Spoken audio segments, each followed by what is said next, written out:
Being a podcaster sucks. Hear me out before you scroll out. I want to talk to the podcasters. If you're not a podcaster or you want to be a podcaster, you can stick around. But if you're not, you can go and watch whatever video you want to watch here on YouTube or wherever you're watching this. Now, let me get straight to the point. Being a podcaster sucks. If you're a podcaster starting out, you have to know that this is the life. I've been a podcaster for 4 or 5 years, and this is the hard truth that I learned to accept today. And the reason why I'm talking about this is because I want to share this experience, making sure that if you set yourself to create an amazing podcast thinking your expectation is so high that you might reach Joe Rogan, think again.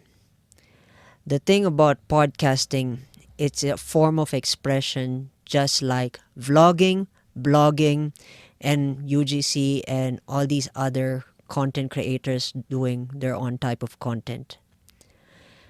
It's tough. First 3, 4, 5 years, you're not even going to see monetization because you are going to be figuring out what your voice is, who you are, and this will challenge you mentally as well as physically because it takes a lot out of you. Now, on the other hand, you might be wondering, why am I saying something like this? Truth of the matter is, it's hard to set that expectation for yourself and say that something's gonna happen, like throwing a dice in a casino. You cannot. You cannot swing and hope luck is going to happen.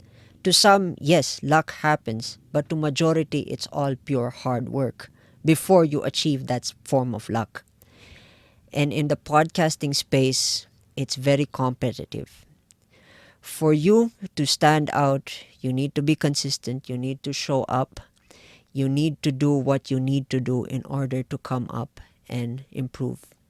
That is looking at yourself as a creator, looking at your podcast in a subjective way where you do not trash it to the point that you don't want to do it. You have to look at it in a balanced way where you have to look at it critically in order to improve, not to the point that you want it to be perfect, because there's no such thing as perfect in the podcasting space or any content creator space. So this is my hope to you as a creator. Keep going, because there is no chance in hell that if you give up now, you will look back at your life and say, I wish I would have done a lot of this and it would have been fulfilling. Because for me, my purpose here in Podmentorspace is to help you fulfill that purpose, that inner burning desire. If it's not podcasting, then it's not podcasting. But if it's a desire that you want as a content creator, I'm willing to listen to you and I'm willing to help you out. So I hope you found this video inspiring. Till then, keep podcasting and cheers.